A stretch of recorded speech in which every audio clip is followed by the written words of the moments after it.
In the late 1980s, Manhattan's Lower East Side was known as an easy place to score drugs and sex.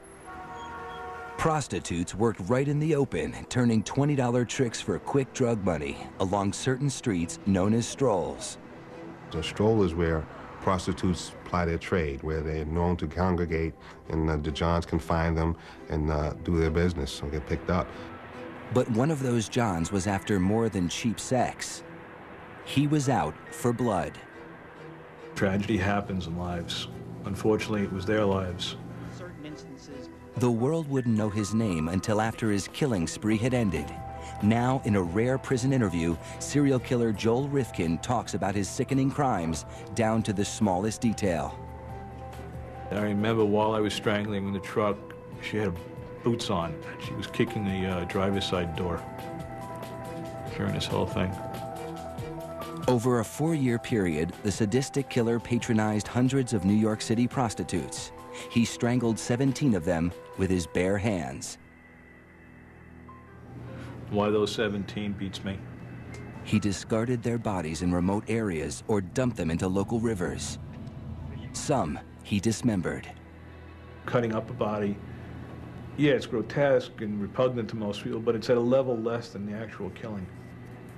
No one knew about his cold-blooded killing spree. Not the police, not the press, not the public, not even the prostitutes themselves. People in that environment almost go virtually unreported and slip through the cracks. 22-year-old Tiffany Bresciani was his last victim. She was just very happy and beautiful and loved people. Tiffany had moved from Louisiana to New York to become an actress or a dancer. But instead of finding Broadway's bright lights, the city's dark side got her first. To support a drug addiction, she turned to prostitution. I still have that heartache, you know, it never goes away. There's that empty feeling sometimes, you know, without her. In spite of her troubles, Tiffany remained in close touch with her mother. But in June of 1993, she stopped calling home. She'd call about 3 times a week, you know. We really kept in touch that week that it happened. I said, did she call yet? And I had the most awful feeling. What happened to Tiffany might never have been discovered if not for Trooper Sean Ruane of the New York State Police Department. Early in the morning of June 28th, Ruane was patrolling Long Island's Southern State Parkway when a pickup truck caught his attention. I observed a tan Mazda pickup truck with no license plate on the back. We decided to pull the vehicle over. Instead, the driver took off. We're in pursuit of a vehicle, failure to comply. It's not high speed or anything, it's just failure to comply. But before long, Ruane was going nearly 100 miles per hour, trying to keep up with the truck as it sped through Nassau County. Barreling through stop signs and around corners, the driver seemed willing to do anything to get away. The vehicle actually went up onto 2 wheels, and I thought it was going to actually roll over. Lucky for him, it landed back on 4 wheels. After a frantic half-hour pursuit, the driver's luck ran out when he crashed into a streetlight. I ran up to the driver's side of his car, opened the door. He happened to be sitting in the driver's seat with his hands up like this, basically giving up. Very kind of casual, actually. As Ruane began inspecting the vehicle, he caught a whiff of something evil, a telltale odor almost every police officer knows. It appeared to be the odor of decaying flesh. In the back of the pickup, Ruane discovered a blue tarp and the horrifying secret it concealed. It appeared as if someone was just rolled up in like a blanket, and upon pulling back the tarp, we realized that there was a deceased subject in the car. I was never expecting that. The grisly find was radioed back to headquarters. Expired cadaver inside a plastic bag, a body inside a plastic bag in the back of the trunk. Then the suspect's identity was revealed. White male, last name Rifkin, first name Joel, date of birth 012059. 34-year-old Joel Rifkin remained oddly calm at the scene, even while he and Ruane were sitting in the patrol car waiting for homicide investigators to arrive. He actually thanked me for turning on the air conditioning and said, you know, thank you for turning on the air conditioning because I know where I'm going. I'm not going to have that. Rifkin was taken to police headquarters in East Farmingdale, where detectives began interrogating him. From the start, he was cooperative. He admitted that he patronized prostitutes quite a bit, and that the body in his trunk was a prostitute, in fact, that he had patronized and had strangled while having sex with her. The victim was Tiffany Bresciani. Rifkin told investigators he had picked her up on Manhattan's Lower East Side. That was someone I met in the city, and things didn't go well. After killing her, he drove her body to his mother's house and stored it in the garage for 3 days before trying to dispose of it.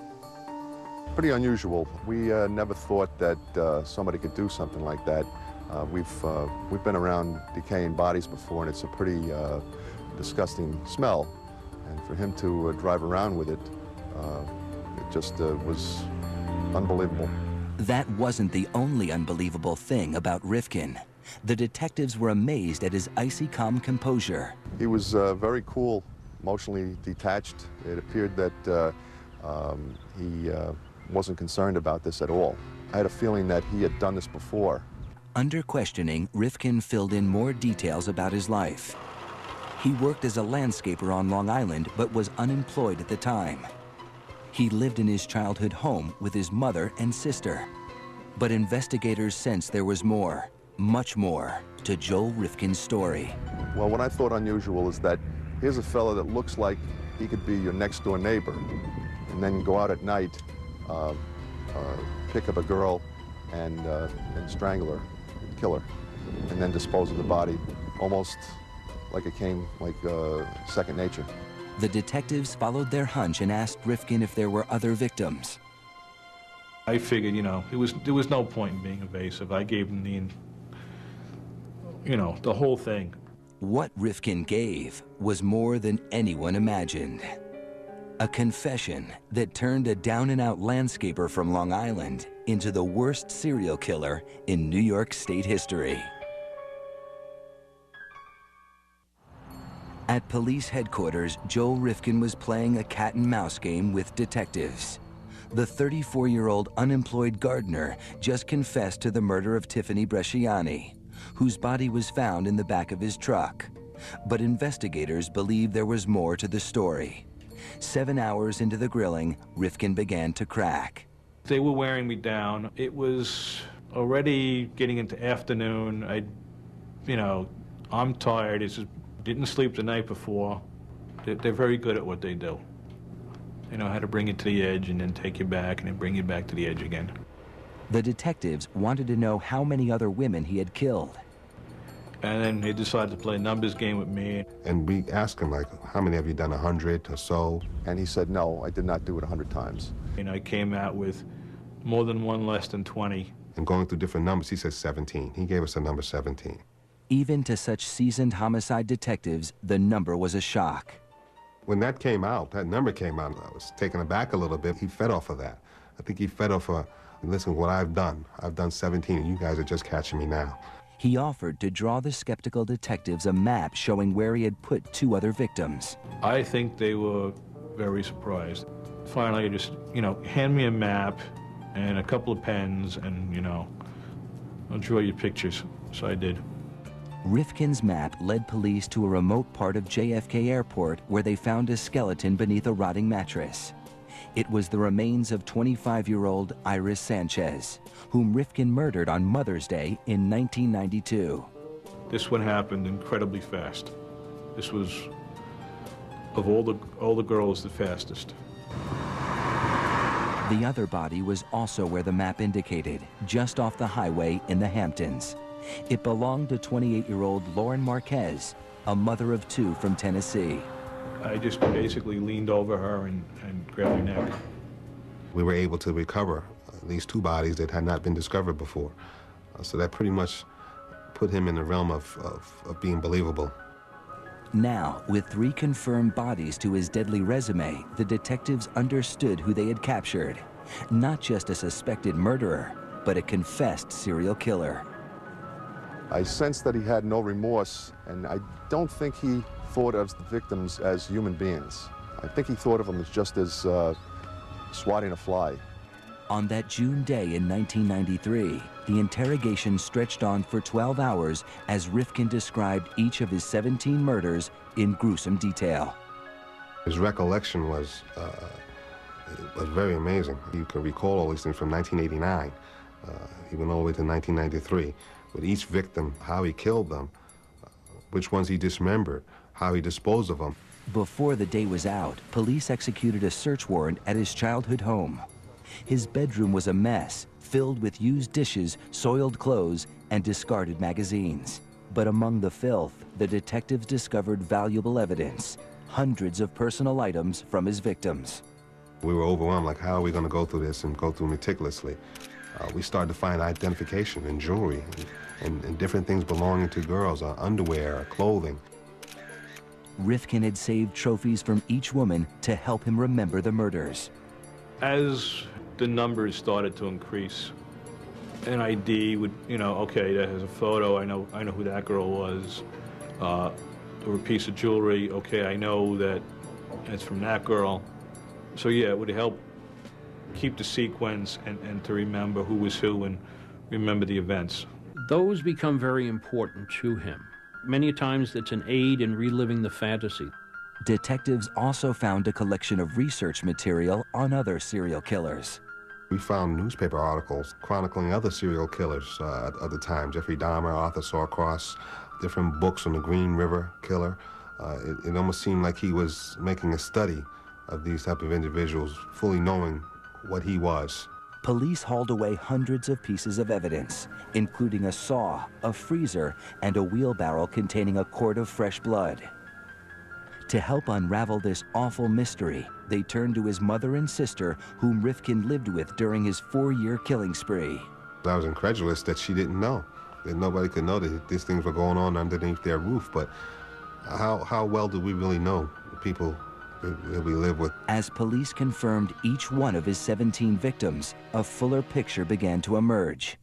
Joel Rifkin wasn't just the most prolific serial killer in New York's history.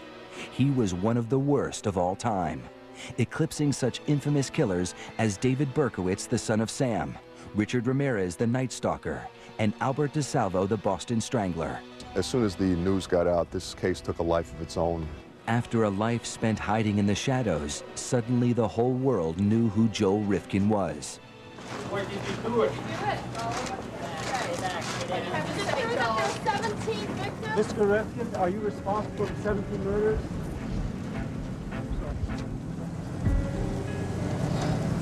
Mr. Rifkin has spoke of 17 homicides that he committed.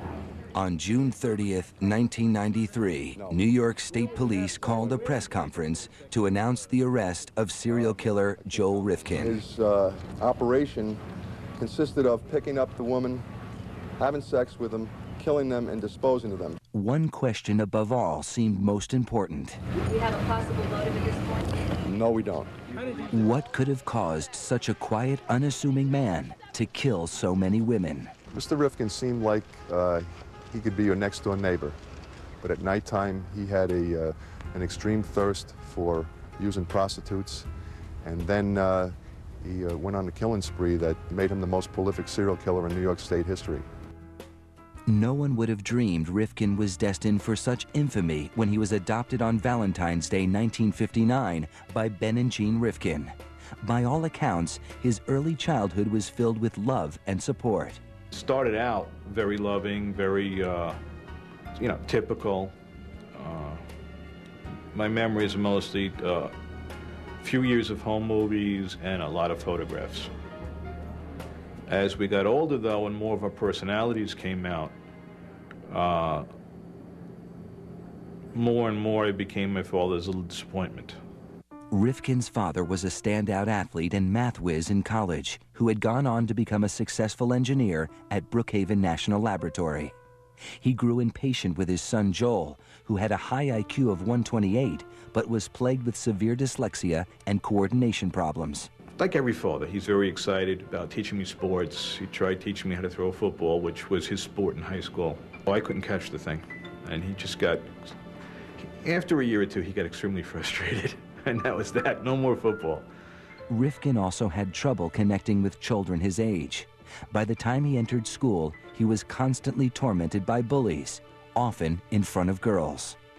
Anybody who wanted to make a reputation as a tough or, you know, one of the local hoods, I was one of the first guys they looked for. And it was rough at times. To escape the abuse, Rifkin became cunning, devising strategies to avoid people. I was one of the last people in the building, which I was almost always late for class, and I was one of the last people to leave the building. If everybody's gone, it's safe to go. Isolated at school and at home, Rifkin retreated to his bedroom, the one place he felt safe. There, behind closed doors, his deviant ideas came to life. I develop, if I'm that type of person, a fantasy life. And I'm in my room or in my private place with this fantasy life where no one attacks me, no one makes fun of me. I'm in charge, I'm in control of that. And if that feels good, I'll continue that fantasy life, I'll elaborate on it. Rifkin's fantasy life began to overpower his hold on reality.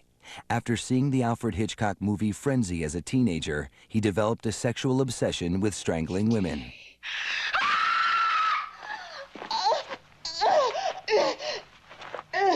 I remember seeing Hitchcock's Frenzy, which I later had a videotape of. It used to always get my attention.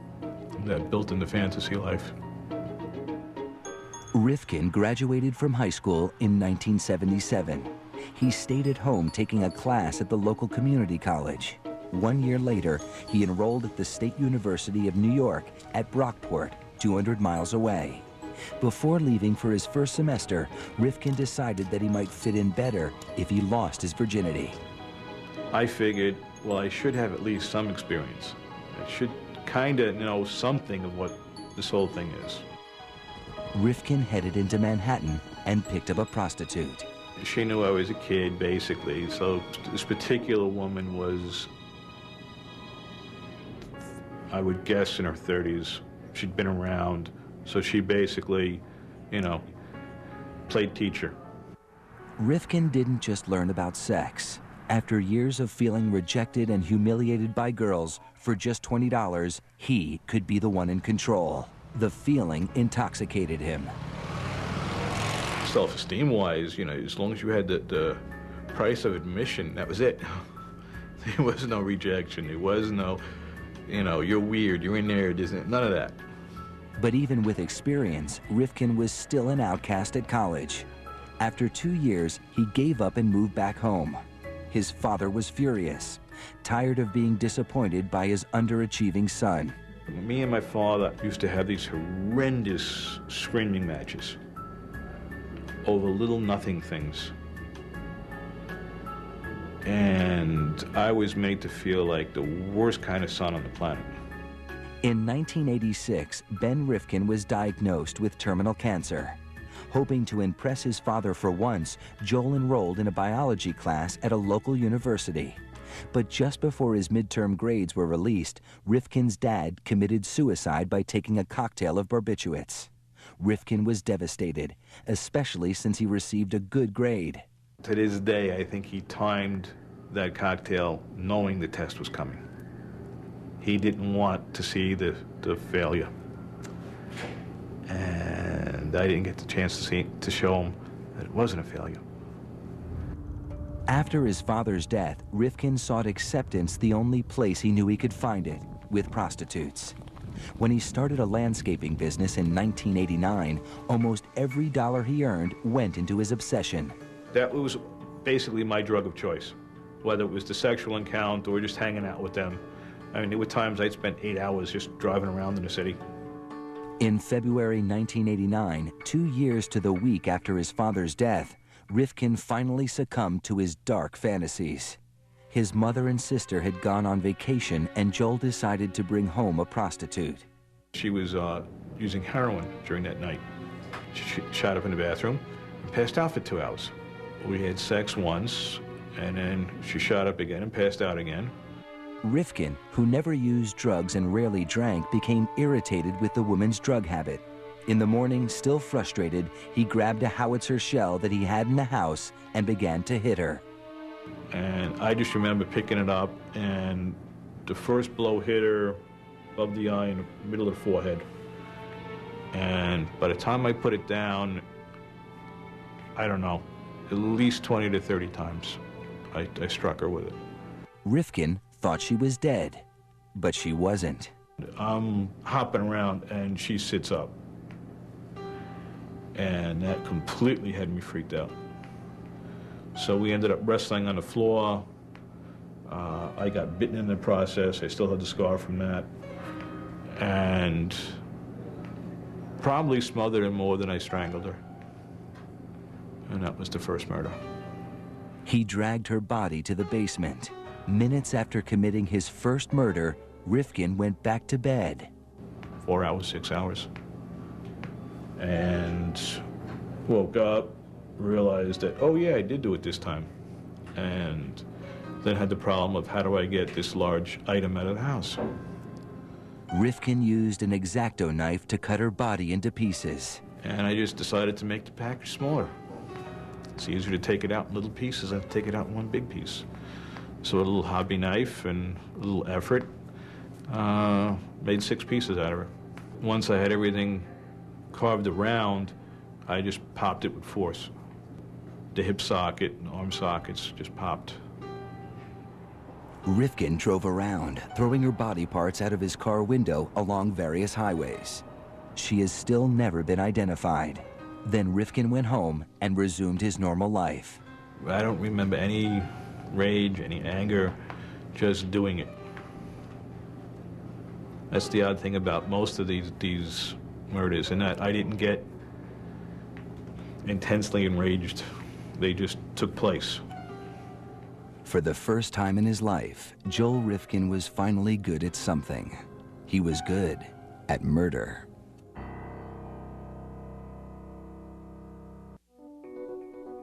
After the first murder, Joel Rifkin was terrified of getting caught. Whoa, I can't believe I did this, and it was driving down the block, I'm counting the cars. Yeah, that car belongs there, that car belongs there. You know, looking for the odd car, driving past the house, circling back, you know, all this paranoia stuff. But he kept his dark secret to himself and returned to his regular routine of living at home, mowing lawns, and seeing prostitutes. He vowed never to kill again. I really, throughout that whole time before the next one happened, was, okay, that's not going to happen again. We're done with that. That was just, you know, had a bad day. But he couldn't stop thinking about the murder, especially during sex. For 1.5 years, he was able to hold off the urge. Then his mother and sister went away again, and he brought home another prostitute. Her name was Julia Blackbird. There were other girls in that interval also who I'd brought to the house, and they were all still around, as far as I know. So I don't really know what the particular spark was. They spent the night at his home, then early the next morning drove to an ATM to get money. But Rifkin's checking account was empty, so they headed back home. I needed to wait for the bank to open so they could manually check my balance. So we went back to the house, and we had to kill about 1.5 hours. Yeah, good choice of words. This time, Rifkin used a table leg. I hit her, knocked her out in one blow, and then strangled her for about 20 minutes, which I was basically strangling her corpse after a while. Rifkin thought about having sex with her dead body, something he had read about while researching serial killers. The thought occurred to me because I had heard of it, and then I shook off the thought and said, no. Now I'm making this dividing line in my head. All right, I just killed somebody, but no, I won't do this next thing. I won't, you know, which is, I don't know, it's odd, but the whole thing is odd. Everyone likes to feel that they're a little bit above the lower portions of society. So I'm not as low as a necrophiliac, I'm just a serial killer. Rifkin dismembered her body in the basement. This time he sealed the pieces in cement and dumped them in the water. They went into various channels and rivers along New York City. To the best of my knowledge, they haven't found anything. The second victim also hasn't been located. He kept some jewelry, costume jewelry from this victim. Now, a killer for the second time, Rifkin became emboldened. Just 4 months later, he struck again. The third victim, which we know as Barbara Jacobs, a white female about 32 years old, he picked up Barbara at 12th Street and 2nd Avenue in New York City. Like the others, he killed Barbara at his home in East Meadow. We had sex in the guest bedroom, and she went to sleep, and I was up and roaming the house. Debated with myself if I really wanted to hurt her or kill her, and eventually that impulse was too strong, and I picked something heavy up again, hit her on the side of the head, and strangled her on the floor.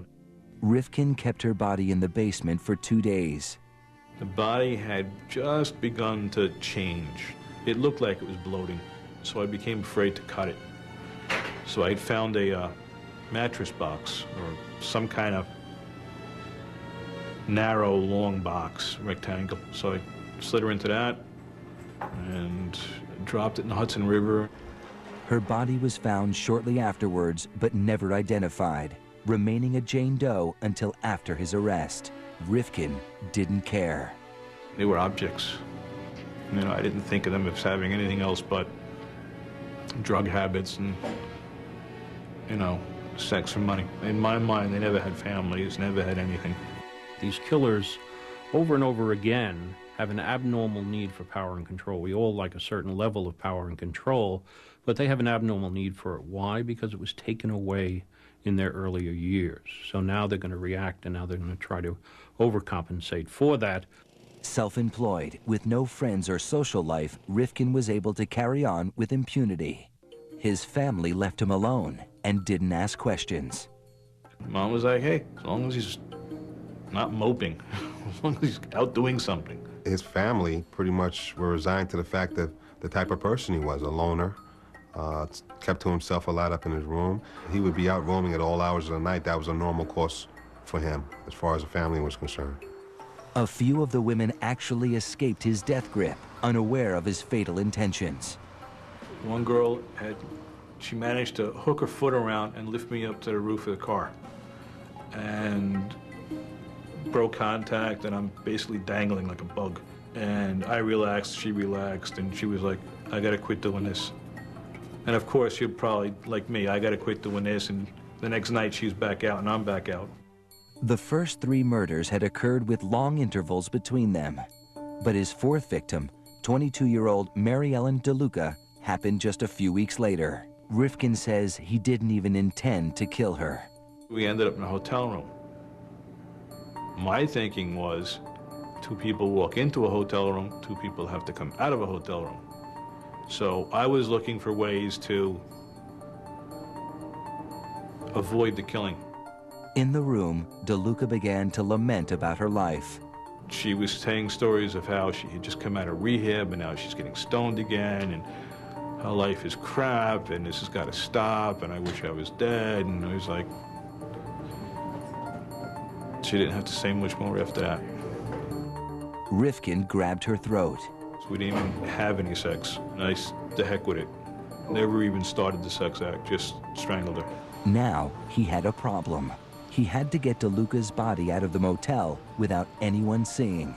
Pulled the curtains down, do not disturb on the door, and I went shopping for a trunk like a kid takes to summer camp. He got the idea to use a trunk from the same Alfred Hitchcock movie that gave him his first sadistic fantasy. That idea I lifted from Frenzy. The idea worked. Her body, partially decomposed body, was found on October 1st, 1991, adjacent to a rest area in Route 32 in upstate town of Cornwall, New York. Rifkin was not only killing more frequently, he was getting better at it. But he wouldn't get away with it forever. As the body count grew, Joel Rifkin began taking bigger chances. He murdered his 5th victim, 21-year-old Yun Lee, in his truck near the Williamsburg Bridge. I just grabbed her by the neck and didn't let go. It was broad daylight. Rifkin propped Yun Lee's body up in the passenger seat and took the expressway back to Long Island. I had to get gas. So I pulled into the self-service gas station there with a body on the front seat. He drove to a work lot where he stored gardening equipment and put her body in the same steamer trunk he had used to hide his previous victim. Then, Rifkin returned to the city and dumped the trunk in the Harlem River. Her partially decomposed body was found in the body of water off Randall's Island in New York City. Just days later, he killed again. Victim number 6's body has never been recovered. He strangled this female who had sandy-colored hair. He placed her in the metal drum, and he placed this drum in the Harlem River.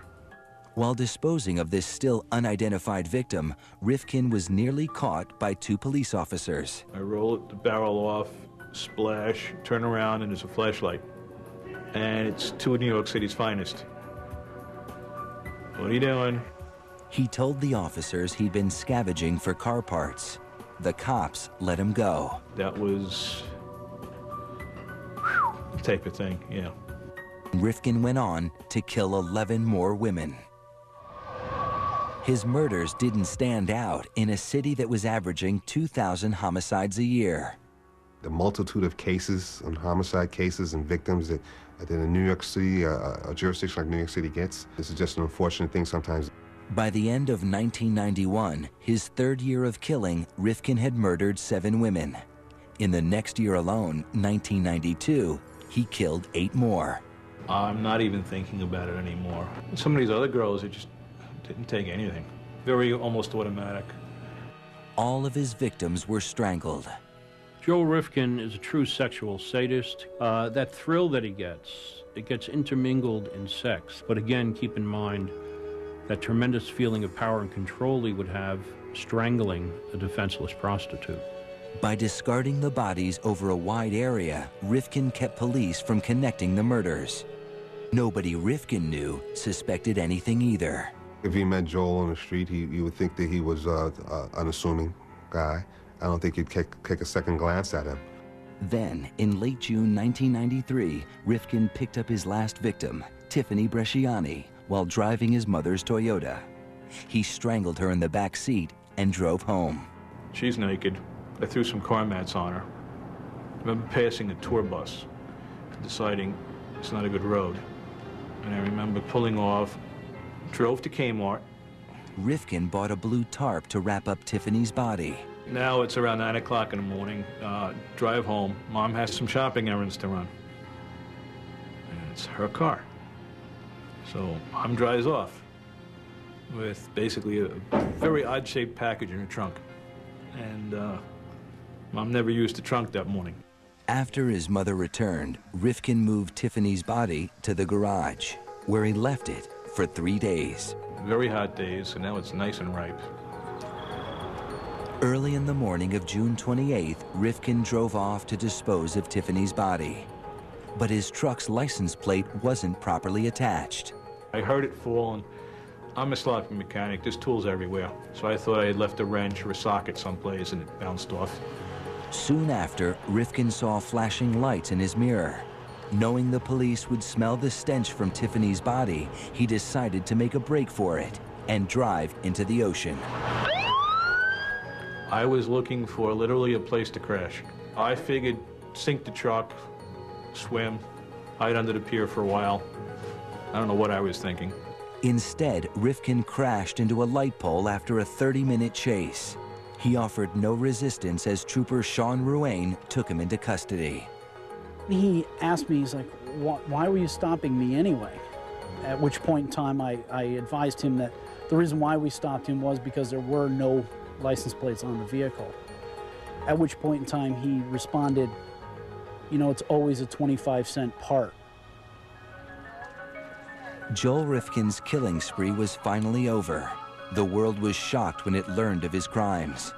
After being invisible for so long, Rifkin was now in the spotlight. His trial loomed ahead. Soon, he would have to face the families of the women he murdered. My daughter didn't, she didn't deserve to die like that.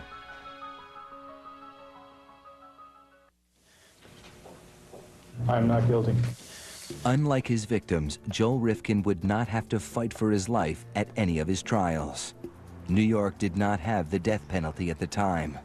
But faced with his own damning confession, Rifkin had few choices when he went on trial for the murder of Tiffany Bresciani in 1994. On the advice of his lawyers, he pleaded not guilty by reason of insanity. The insanity defense at that point loomed as the most viable course to pursue if we were going to, in some way, try to impress upon the jury that Joel truly didn't appreciate the consequences of his actions. Rifkin's attorneys fought to suppress his confession, arguing that it was coerced. Rifkin insists he asked for a lawyer several times during questioning. I asked for an attorney about 20 times, but when it comes to, I guess, a crime this heinous, constitutional rights get forgotten about. It's not unusual afterwards for the defendants to make all sorts of claims about what they asked for or what the police did or said to them. His confession was ruled admissible. 10 months after Rifkin's arrest, the trial began. The prosecution portrayed Rifkin as a cunning killer who knew exactly what he was doing and went to great lengths to hide his crimes.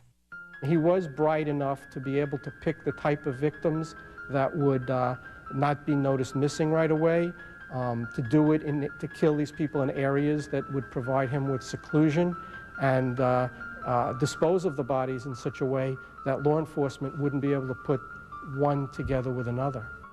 They also depicted him as a sexual sadist. He got sexual pleasure not only in killing these young women, but in keeping items from them, their identification cards, items of their clothing, some jewelry, and reliving that pleasurable experience of killing them in the secrecy of his room by holding and looking at all these items that he had stolen from them. As terrible as it is, what more power do you have over someone than life and death when you're strangling them?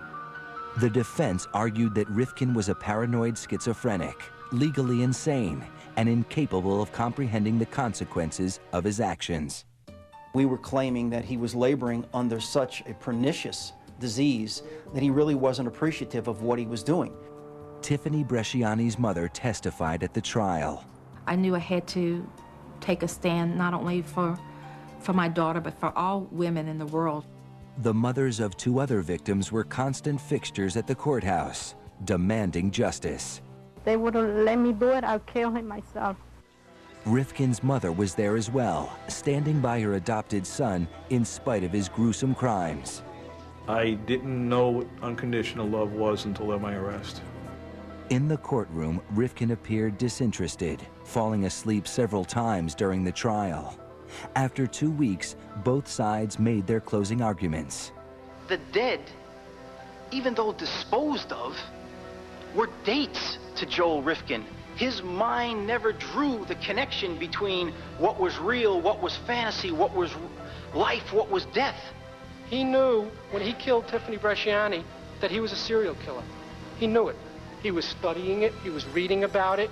He had articles on Jeffrey Dahmer and Arthur Shawcross and others in his room.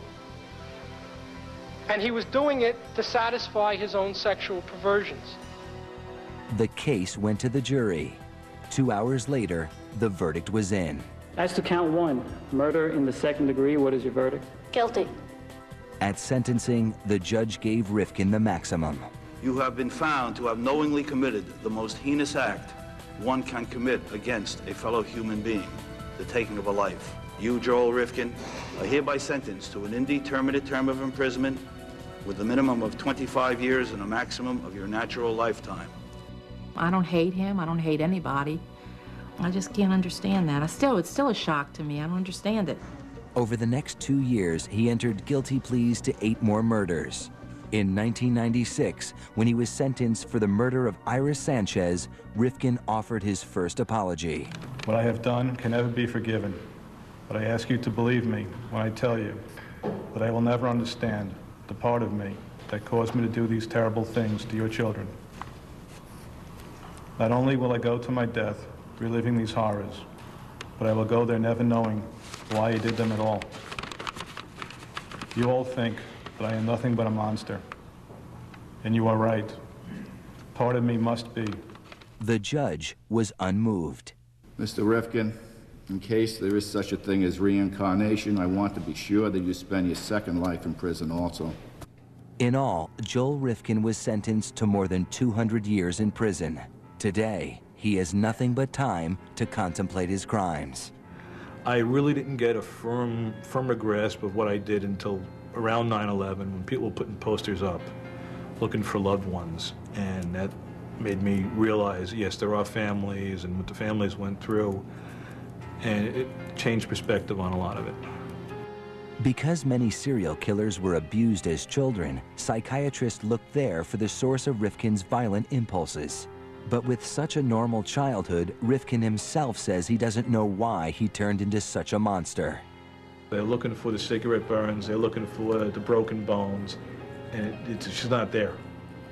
And that's one of the big mysteries for them and me. I'm not 100% evil, and I'm not 100%, not. It's a mix, unfortunately.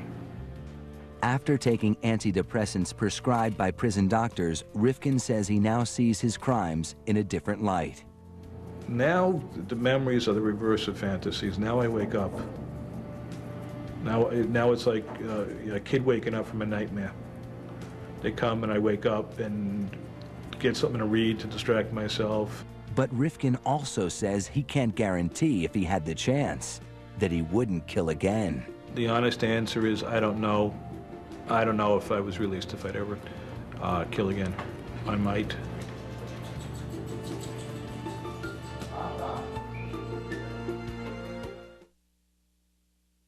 On the next all-new Family Plots. Poor lady was so distraught. When one loss brings him down.